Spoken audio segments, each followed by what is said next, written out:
தொலைக்காட்சி நேயர்களே, இன்று நாம் சந்திக்கவிருக்கும்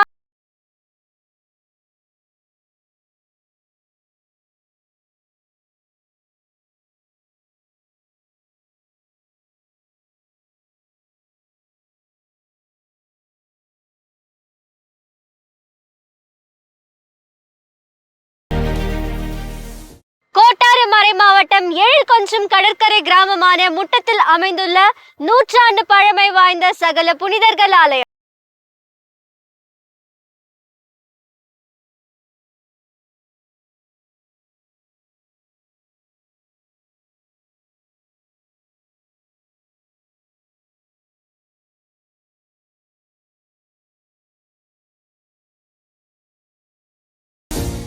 அரபிக்கடலின் கரையோரமாய் அழகுற அமைந்திருக்கும் கிராமம் முட்டம். எம் கோட்டாறு மறை மாவட்டத்தின் மறை வட்டங்களில் ஒன்றாக முட்டம் திகழ்கின்றது. இங்கு நீலக்கடலின் அழகை மிஞ்சும் அளவாக எம் சகல புனிதர்கள் ஆலயம் நூற்றாண்டு கண்ட ஆலயமாக திகழ்கின்றது.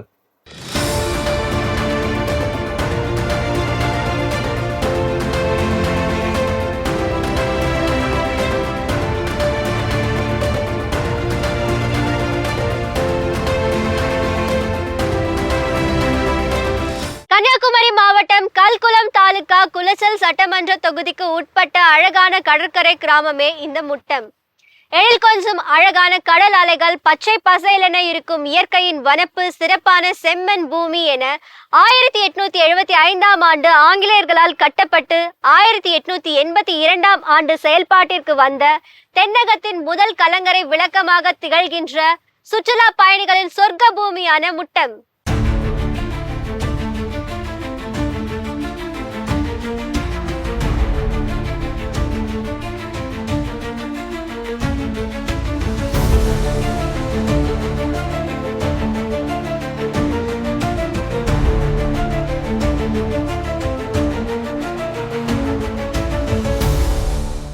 வரலாற்று நிகழ்வுகளில் முட்டம் சிறப்பிடம் பிடிக்கிறது.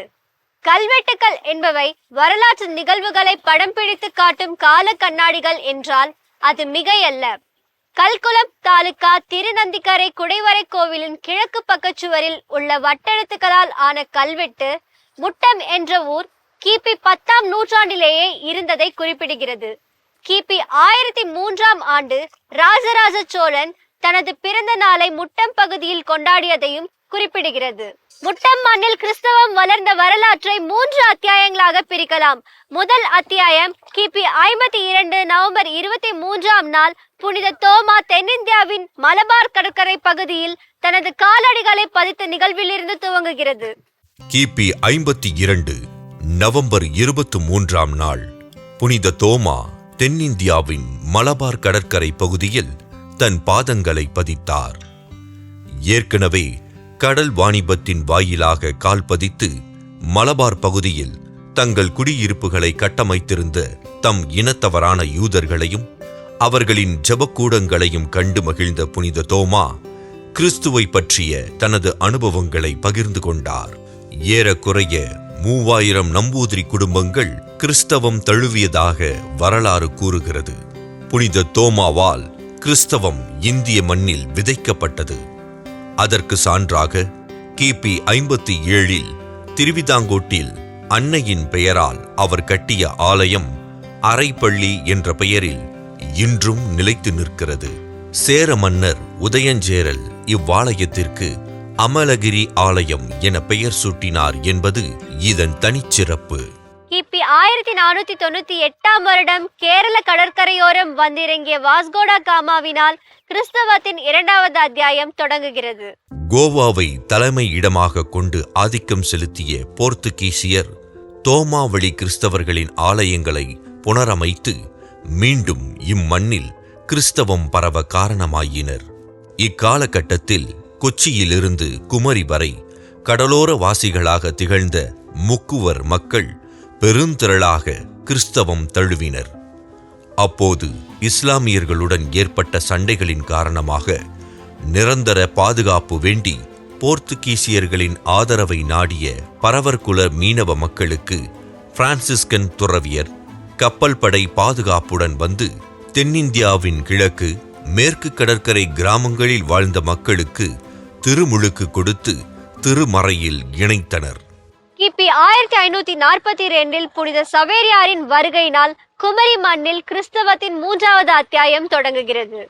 உள்நாட்டு போர்களினால் அவ்வப்போது பழிவாங்கப்பட்ட கிறிஸ்தவ மக்கள் கிபி 1542 ஆண்டு புனித சவேரியாரின் வருகையினால் புத்துணர்வு பெற்றனர். பூவாறு, கொல்லங்கோடு, வள்ளவிளை, தூத்தூர், பூத்துறை, தேங்காய்பட்டினம், இணையம், மிடாலம், வாணியக்குடி, குளச்சல், கடியப்பட்டினம், முட்டம், பள்ளம் இவை சவேரியார் திருமுழுக்கு கொடுத்த ஊர்களாகும். இயேசு சபை குருக்கள், கார்மேல் சபை குருக்கள், பிரான்சிஸ்கன் சபை குருக்கள் மற்றும் கோவா பதுரவாதோ குருக்களின் கண்காணிப்பில் கிறிஸ்தவம் வளர்ந்து வந்தது. 1557 ஆண்டு கோவா உயர் மறை மாவட்டத்துடன் கொச்சி இணைக்கப்பட்டது. அதன்படி கொல்லம் கொச்சியுடன் இணைந்தது. 1838 ஆண்டு திருத்தந்தை 15 கிரிகோரியின் ஆணைப்படி வெராப்போலி மறை மாவட்டம் உருவானது. அதனால் கோவா பதுரவாதோ குருக்களின் ஆதிக்கம் குறைந்தது. 1845 ஆண்டு கொச்சி மறை மாவட்டத்தில் இருந்த மலபார் பகுதிகள் மங்களூர், கொல்லம், வெராப்பொலி என 3 மறை மாவட்டங்களாக பிரிக்கப்பட்டது. 1847 வருடம் முட்டம், கடியப்பட்டினம், பிள்ளைத்தோப்பு ஆகிய பகுதிகளை உள்ளடக்கிய பிள்ளைத்தோப்பு பங்கு உருவானது. 1886 வருடம் செப்டம்பர் 1 அன்று கொல்லம் மறை மாவட்டம் உருவானது. இந்த பகுதியை பெல்ஜியம் கார்மல் சபையினரிடம் மறைபரப்பு தளமாக ஒப்படைத்தனர். குமரி கடற்கரை பகுதிகள் கொல்லத்துடன் இணைக்கப்பட்டன.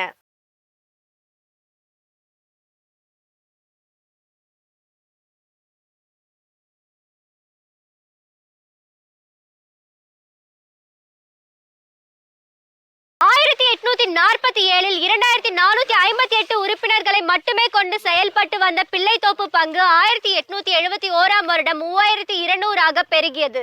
மக்களின் ஆன்மீக நலனை கருத்தில் கொண்டு முட்டம் பங்கு மக்களுக்கென தனி ஆலயம் கட்டப்பட வேண்டும் என்று தீர்மானிக்கப்பட்டது.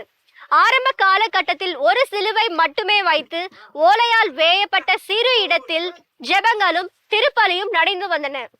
இந்த ஆலயம் 1875 ஆண்டு மக்களின் நீண்ட நாள் கனவை நிறைவேற்றும் விதமாக இந்த ஆலயத்தின் அடிக்கல் நாட்டப்பட்டு பணிகள் துவங்கப்பட்டது. இந்த அழகிய ஆலயம் மக்களின் நம்பிக்கையின் அடையாளமாக திகழ்கின்றது. இங்குள்ள கிறிஸ்து ராஜா கோபுரம் அருகில் ஒரு பெரிய செக்கு ஒன்று இருந்திருக்கிறது. அந்த செக்கில் சுண்ணாம்பு, பதநீர், கருப்பு கட்டி போன்றவற்றை போட்டு மக்கள் செக்கை சுழற்றி கட்டுமானத்திற்கு தேவையான பொருட்களை உருவாக்கியதாக வாய்மொழி தகவல்கள் மூலம் தெரிய வருகிறது. பழமை வாய்ந்த இந்த கோவிலின் மேற்கூரை சுட்ட செங்கற்களால் கட்டப்பட்டது. எந்தவித கம்பிகளும் பயன்படுத்தாமல் மூங்கில் சில்களை கொண்டு கட்டப்பட்ட சுண்ணாம்பு மேற்கூரையாகும்.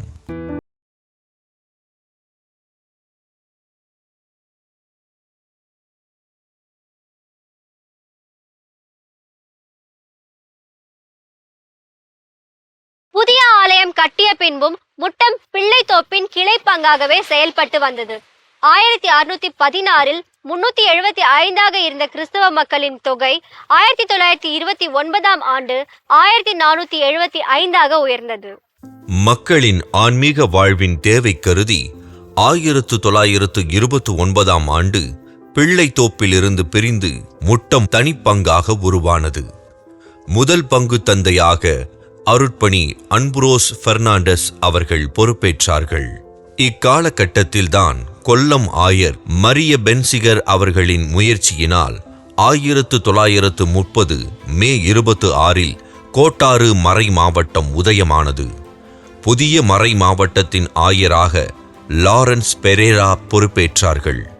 எண்ணற்ற அருட்தந்தையர்களின் பணிகளாலும் முட்டம் பங்கு மக்களின் அர்ப்பணிப்பு மிக்க கிறிஸ்தவ வாழ்க்கையாலும் முட்டம் பங்கு 2013 ஆண்டு தனது பங்கு 100 விழாவை கொண்டாடி மகிழ்ந்து சிறப்பாக பயணித்துக் கொண்டிருந்தது. 2023 பிப்ரவரியில் ஆலயம் புதுப்பித்தல் பணி துவங்கி 2023 டிசம்பர் 22 அன்று கோட்டார் மறை மாவட்ட ஆயர் மேதகு நஸ்ரீன் சூசை அவர்களால் அர்ச்சிக்கப்பட்டு 10 நாட்கள் விழா நடைபெற்றது. இந்த ஆலயத்தின் மர பீடம் 1941 ஆண்டு பணிகள் ஆரம்பிக்கப்பட்டு அருட்தந்தை உபால்ராஜ் அவர்களின் சிறப்பான வழிநடத்துதலில் 1945 ஆண்டு நிறைவு பெற்றது. பின்னர் இந்த ஆலயம் பல்வேறு காலகட்டங்களில் புதுப்பித்தல் பணிகள் நடைபெற்றிருக்கிறது.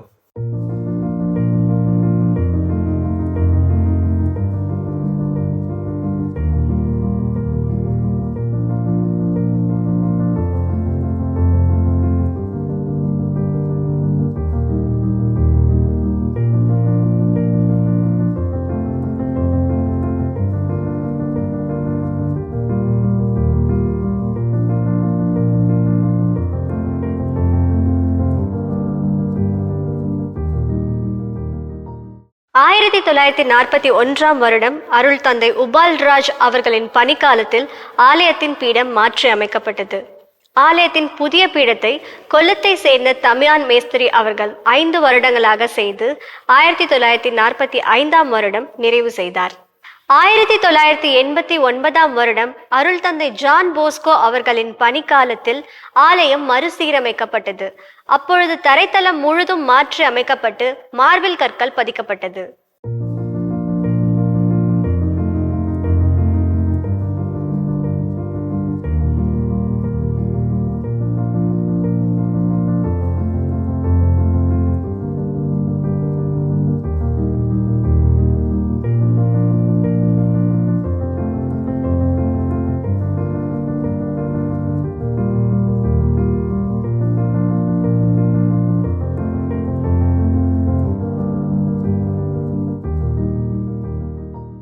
ஆலயத்தின் பீடம் அழகிய மர வேலைப்பாடுகளினால் ஆனது. பீடத்தின் நடு நாயகமாக நற்கருணை பேழையும் அதற்கு மேல் இயேசுவின் பாடுபட்ட சுரூபமும் வைக்கப்பட்டுள்ளது. பாடுபட்ட சுரூபத்தின் மேற்பகுதியில் திரு இருதய ஆண்டவரின் சுரூபமும் அதன் வலப்பகுதியில் புனித வலனாரின் சுரூபமும் இடப்பகுதியில் புனித அந்தோனியாரின் சுரூபமும் வைக்கப்பட்டுள்ளது. பீடத்தில் உச்சியில் அன்னை மரியா குழந்தை இயேசுவை தாங்கி நிற்பது போன்ற சுரூபம் கப்பல் மூலமாக இங்கிலாந்திலிருந்து கொண்டு வரப்பட்டு வைக்கப்பட்டுள்ளது. இவ்வாலயத்தின் தனிச்சிறப்பு.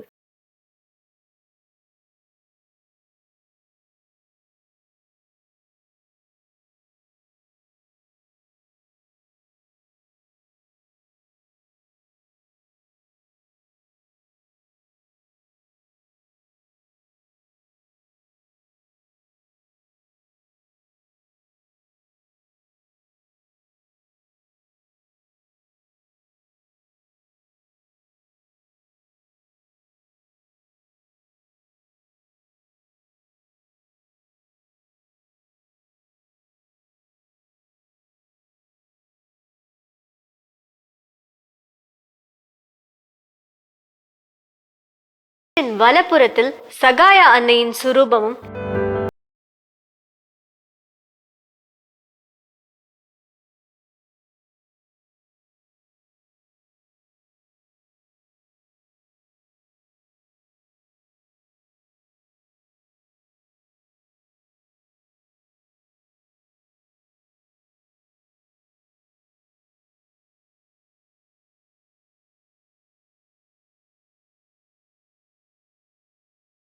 நூற்றாண்டு விழாவினை முன்னிட்டு ஆலயம் புனரமைக்கப்பட்டது. ஆலயத்தின் மேற்கூரையில் இயேசுவின் புதுமைகள், ஓமைகள், ஜெபமாலையின் மறை உண்மைகள், திருவருட்சாதனங்கள் ஆகியவை அழகிய வண்ண ஓவியங்களாக வரையப்பட்டுள்ளன. இதற்கான நிதியை திரு JPR அவர்களின் குடும்பத்தின்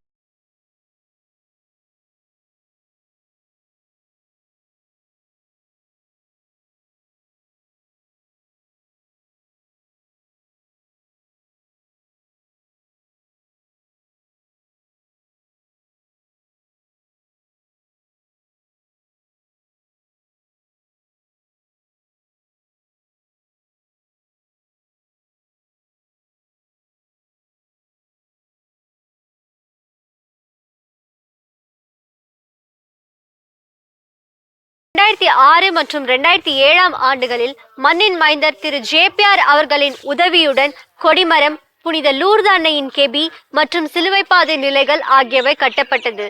திரு ராபர்ட் ராஜ் அவர்களின் பங்களிப்பில் சிலுவைப்பாதை நிலைகள் புனரமைக்கப்பட்டது.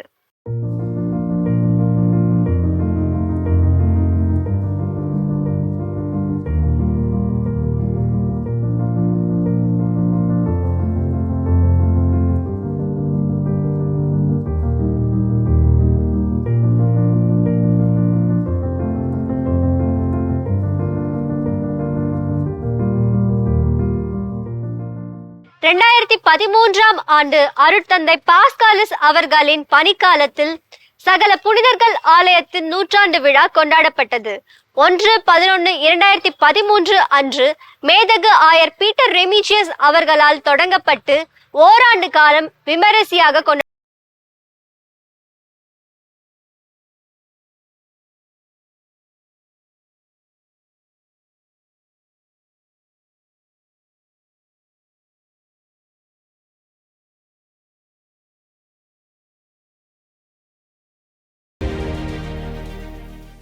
முட்டம் சகல புனிதர்கள் ஆலயத்தின் 100ஆண்டு விழா கொண்டாட்டத்தின் நினைவாக நற்கருணை ஆலயம் 22/6/2014 அன்று அடிக்கல் நாட்டப்பட்டு 1/11/2014 அன்று மேதகு ஆயர் பீட்டர் ரெமிஜியஸ் அவர்களால் திறந்து வைக்கப்பட்டது.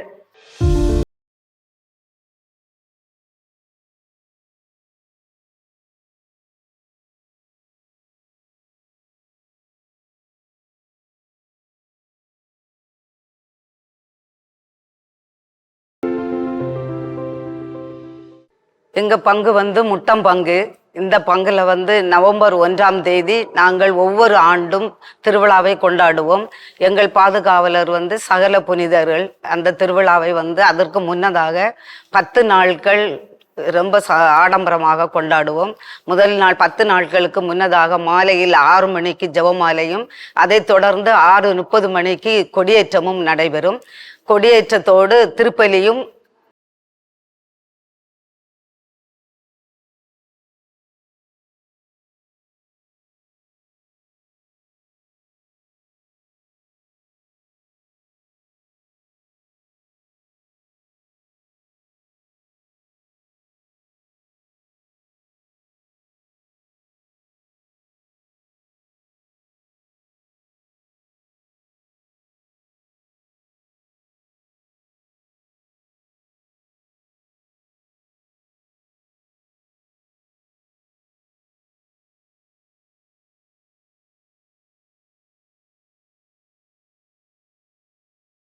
சபைகள் இருக்கின்றன, சபைகள், சங்கங்கள், அமைப்புகள் இருக்கின்றன. இவர்கள்தான் இந்த 9 நாள் திருவிழாவையும் மிக சிறப்பாக கொண்டாடுவார்கள். ஒவ்வொரு நாளும் ஒவ்வொரு மையக்கருத்து கொடுக்கப்படும் அவர்களுக்கு. அந்த மையக்கருத்தை அடிப்படையாக கொண்டு திருப்பலியும், மாலையில் 6 மணிக்கு ஜெபமாலையும், அதைத் தொடர்ந்து 6:30 மணிக்கு திருப்பலியும் சிறப்பாக நடைபெறும். அந்த நவம்பர் 1ஆம் தேதி வாரத்தின் இடையில் வந்தால் அந்த நாட்களை பங்கில் உள்ள அனைத்து குடும்பங்களும் சகல புனிதர்களுக்கு நன்றி பலியாக அன்னைக்கு ஒப்பு கொடுப்பாங்க. யாருமே அன்று வேலைக்கு போக மாட்டாங்க. எல்லாருமே அந்த திருப்பலியில் கலந்து கொண்டு சகல புனிதர்களுக்கு நன்றி பலி செலுத்துவாங்க. அதை தொடர்ந்து வரக்கூடிய ஞாயிற்றுக்கிழமை, சனிக்கிழமைக்கு 6 மணிக்கு ஜெபமாலையும் 6:30 மணிக்கு மாலை ஆராதனையும் மிக சிறப்பாக நடைபெறும். அடுத்த நாள் ஞாயிற்றுக்கிழமை காலையில் 5 மணிக்கு முதல் திருப்பலியும் 7 மணிக்கு 2வது திருப்பலியும் நடைபெறும். அதில் ஆயர்கள், அநேக குருக்கள், இந்த மண்ணில் உள்ள அனைத்து குருக்களுமே அதிகமாக கலந்து கொள்வார்கள். அந்த திருப்பலி முடிந்தவுடன் கொடிய இறக்கம் நடைபெறும். அற்புதங்கள், புதுமைகள் நிகழும் புனித லேனம்மாள் குருசடி மேலமுட்டத்தில் அமைந்துள்ளது.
முட்டம் பங்கு இறை அழைத்தலின் விளைநிலம் என்றால் அது மிகையல்ல. ஏறக்குறைய 47 அருட்தந்தையர்களையும் 53 அருட்சகோதரிகளையும் திரு அவைக்கு அர்ப்பணித்துள்ளது.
எம் ஆலயத்திற்கு பல்வேறு பகுதிகளிலிருந்தும் பல்வேறு மாநிலங்களிலிருந்தும் நம்பிக்கையாளர்கள் திருப்பயணிகள் வருகை தந்து வேண்டும் வரங்களை நிறைவாக பெற்று செல்கிறார்கள். சகல புனிதர்களின் பரிந்துரையை நாடி வருகிறார்கள். மாதா தொலைக்காட்சி கண்டுகளிக்கும் நேயர்கள் உங்களையும் எம் ஆலயம் வர உங்களை அன்போடு அழைக்கின்றோம். உங்கள் அனைவரையும் இறைவன் நிறைவாக ஆசீர்வதிப்பாராக.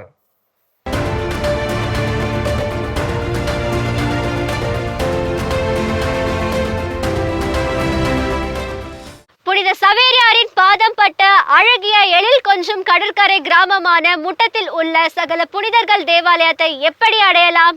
நாகர்கோவிலில் இருந்து 15 கிலோமீட்டர் தொலைவிலும், அருகில் உள்ள விமான நிலையமான திருவனந்தபுரத்தில் இருந்து 75 கிலோமீட்டர் தொலைவிலும், அருகிலுள்ள ரயில் நிலையமான ரணியலில் இருந்து 9 கிலோமீட்டர் தொலைவிலும், புகழ்பெற்ற சுற்றுலா தலமான கன்னியாகுமரியில் இருந்து 32 கிலோமீட்டர் தொலைவிலும் அமைந்துள்ளது.